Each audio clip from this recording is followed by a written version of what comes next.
Monsieur le ministre, Madame la ministre, chère Nicole, Mesdames et Messieurs les députés, cher Pierre, cher Jean-Michel et je crois cher Laure, Monsieur le Président de l'Autorité des marchés financiers, Monsieur le sous-gouverneur de la Banque de France, Mesdames et Messieurs, la France s'est déterminée à être un acteur des révolutions technologiques qui bouleversent notre temps. C'est une conviction du Président de la République à laquelle je souscris entièrement. Si notre pays, mais l'Europe plus globalement, veut préparer les emplois de demain et préserver sa souveraineté de long terme, alors il n'y a pas d'alternative, il faut être un acteur technologique de premier plan. C'est cette ambition qui a guidé le plan intelligence artificielle qui a été présenté l'année dernière. C'est la même ambition qui a conduit la ministre de la Défense, le ministre de l'Économie et la ministre de la Recherche à commander une étude sur une future stratégie pour la recherche quantique. Et c'est toujours elle qui me conduit aujourd'hui, avec vous ce matin, à inaugurer la première édition de la Paris Blockchain Conference. Cette conférence est une première et j'ai conscience que rassembler autant d'acteurs publics, privés, autour de ce sujet très technique est un événement en soi. Je suis par ailleurs très heureux qu'elle constitue le premier événement d'une série de rencontres qui auront lieu toute la semaine, animées et organisées par l'écosystème français et européen. J'aurai d'ailleurs le plaisir de me rendre mercredi à Station F pour la suite des festivités. Alors, la blockchain. Bien sûr, cette technologie ne date pas d'hier. À dire vrai, il y a même quelques temps que les crypto-monnaies font parler d'elles. Mais force est de reconnaître qu'elles apparaissaient jusqu'ici, jusque récemment, comme un phénomène relativement alternatif, destiné à un public averti de geeks ou d'acteurs interlopes du dark web. C'est dire le chemin parcouru jusqu'à aujourd'hui et cette conférence. J'ai totalement conscience que la blockchain n'est pas totalement devenue un sujet grand public, ou en tout cas pas encore. Elle conserve un caractère relativement ésotérique pour nos citoyens et nos concitoyens non avertis. Mais il faut quand même mesurer en 2 ans le chemin qui a été parcouru. J'ai conscience que cette prise de conscience a été bien aidée par les fluctuations du Bitcoin, puisqu'on a vu cette monnaie monter jusqu'à 20 000 $ jusqu'à fin 2017, et puis son effondrement. J'ose espérer que nous entrons aujourd'hui dans une phase de plus grande maturité de cet écosystème et surtout de ses applications business qui se sont entre-temps précisées. Mais ce qui est important, c'est que depuis 2 ans, le gouvernement et l'administration française sont montés en compétence sur le sujet, particulièrement sous son acception financière et avec un souci premier qui est celui de bâtir un cadre clair et sécurisant pour les acteurs, sans sacrifier la protection de nos investisseurs, la lutte contre le blanchiment d'argent, ni la stabilité financière. Notre objectif est clair et simple. Nous voulons garder et attirer en France les futurs champions du secteur et les faire grandir. La France se fixe pour ambition de disposer des talents et de la vision stratégique nécessaires pour devenir un pays leader dans la maîtrise, le déploiement et la diffusion de cette technologie. Elle peut, pour cela, compter sur un écosystème attractif pour les entrepreneurs et les startups de la blockchain, et pas que. Et je crois que le terme d'écosystème est le maître mot. Patiemment, mais avec constance et détermination, presque brique à brique, de manière transpartisane, ce qui je crois est très important, la France a su construire un écosystème d'innovation particulièrement performant. Je me souviens, quand j'étais conseiller du ministre des Finances en 2012-2013, lorsque Fleur Pellerin a annoncé la création de la French Tech. Aujourd'hui, ce sont près de 20 000 startups qui peuplent l'écosystème. L'État a investi massivement dans les entreprises innovantes, que ce soit pour l'amorçage ou pour le financement de projets plus aboutis. Et je veux, à cet égard, souligner le rôle de la BPI, qui est devenue un acteur majeur de l'écosystème. La France a également mis en place un réseau de fédération et d'accompagnement des startups sur tout le territoire.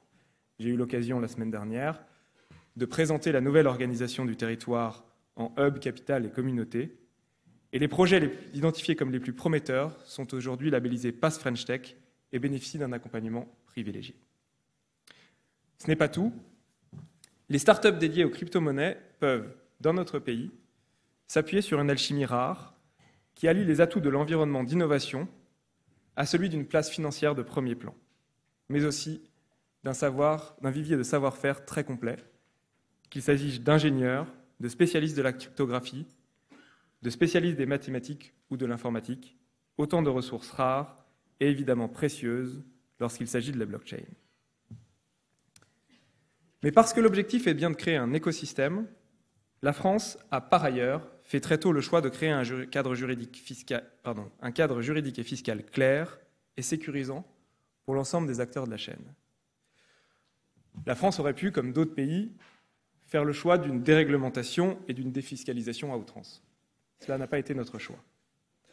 Ce que nous souhaitons, c'est bâtir un écosystème pérenne, comme l'ont bâti une place financière de référence. Ce que nous souhaitons, c'est attirer les projets de long terme au service du financement de notre économie. Ce que cherchent ces entreprises et ces investisseurs, c'est un cadre clair, équilibré, qui leur permette de se développer dans le cadre d'un dialogue avec un régulateur de renommée internationale. Et je veux, à cet égard, souligner l'action de l'autorité des marchés financiers. C'est à la fois nécessaire en termes d'image et c'est indispensable pour convaincre les partenaires financiers. La France a bien sûr pour elle la réputation et le savoir-faire d'une place financière leader, réputation et savoir-faire qui ne sont que magnifiés par le Brexit. Nous y avons ajouté le pari d'une réglementation innovante. La France a d'abord été pionnière en matière de législation sur le sujet de la blockchain. Dès 2016, l'utilisation de la blockchain a été autorisée en matière de financement participatif. En 2017, la blockchain a été légalement autorisée en matière de titres non cotés et de parts de fonds, offrant en France une sécurité juridique quasi unique au monde pour échanger des titres financiers. La loi Pacte, qui vient d'être votée, a apporté des progrès majeurs pour sécuriser les levées de fonds et les acteurs du marché des cryptoactifs, notamment par l'introduction de visas optionnels de l'AMF. En fin d'année 2018, la loi de finances et l'autorité des normes comptables ont également apporté des innovations majeures en termes de fiscalité et de comptabilité. Ce cadre réglementaire et légal est unique au monde. Il n'a été rendu possible que parce que Bruno Le Maire et un petit groupe de députés passionnés par ce sujet, dont plusieurs sont présents aujourd'hui, ont bataillé pour le bâtir en un temps record et pour faire preuve d'un véritable esprit d'innovation dans la réglementation. Aujourd'hui, ces mesures inédites suscitent beaucoup de curiosité à l'étranger et témoignent de ce dont la France est capable. L'équilibre, mais l'agilité, le sérieux, mais la proportionnalité. Ce cadre, nos invités, que je remercie d'être présents aujourd'hui, seront fiers de le présenter aux participants venus du monde entier. Ces éléments sont précurseurs et systémiques, mais nous ne devons pas nous arrêter là. Ce que nous souhaitons, c'est que la France puisse porter dans les prochains mois et les années à venir une vraie vision stratégique en matière de blockchain. Pour cela, nous avons élaboré, au cours des derniers mois, une stratégie ambitieuse pour notre économie, dont Bruno Le Maire vous présentera tout à l'heure les principaux piliers. Notre objectif, à travers ce travail, c'est bien d'aller au-delà du secteur financier et de continuer à jouer un rôle de catalyseur auprès des acteurs pour permettre aux projets les plus prometteurs de se développer. Par un soutien financier, par un confort juridique, ou parfois juste en permettant des échanges d'expériences autour des cas d'usage les plus prometteurs. Parce que l'un des défis de la blockchain, c'est bien de faire travailler ensemble des acteurs qui ne se font pas naturellement confiance, pour qu'ils choisissent d'introduire cette dimension de confiance dans leurs transactions, dans leurs processus, au moyen de cette technologie. La blockchain, c'est d'abord une affaire de gouvernance. Nous croyons que cette démarche peut bénéficier in fine au consommateur en lui apportant plus de transparence, de fiabilité sur les produits qu'il consomme. Elle peut aussi permettre à des investisseurs d'investir autrement, en prenant part à la création de nouveaux écosystèmes et de nouveaux modes de partage de la valeur. Ce que nous devons aussi permettre, c'est à la blockchain d'infuser la sphère publique. S'agissant de certification et de traçabilité, les cas d'usage ne manquent pas. Certaines autorités publiques ont déjà déployé des projets blockchain. Par exemple, l'Agence nationale des fréquences, pour allouer les fréquences radio courtes portées pour les grands événements, la Banque de France, pour l'allocation unique des numéros de virement SEPA, ou encore la délégation interministérielle au développement de l'axe portuaire et logistique Méditerranée-Rhône-Saône, pour le suivi logistique. À chaque fois, l'enjeu est le même. Rationaliser l'action publique lorsqu'elle n'est pas strictement nécessaire et permettre à une multiplicité d'acteurs de mieux coopérer. Pour continuer à innover en ce sens, nous mettrons en place un réseau d'experts entre administrations, favorisant le partage d'expériences et la montée en compétences. Enfin, notre souhait, c'est de pouvoir gagner en vision stratégique sur cette technologie.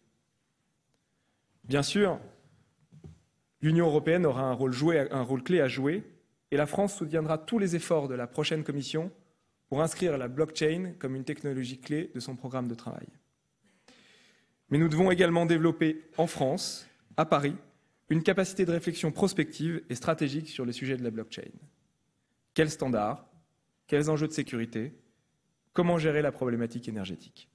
Notre stratégie visera à répondre à ces questions. L'objectif, en somme, aujourd'hui, c'est de vous dire que nous sommes prêts. Prêts à vous accueillir, prêts à vous accompagner, prêts à vous protéger aussi contre les dérives potentielles de ces technologies. Prêts, en tout cas, à mener cette bataille et peut-être même cette future révolution au service de notre économie, au service de nos citoyens et au service de nos valeurs. Je vous remercie.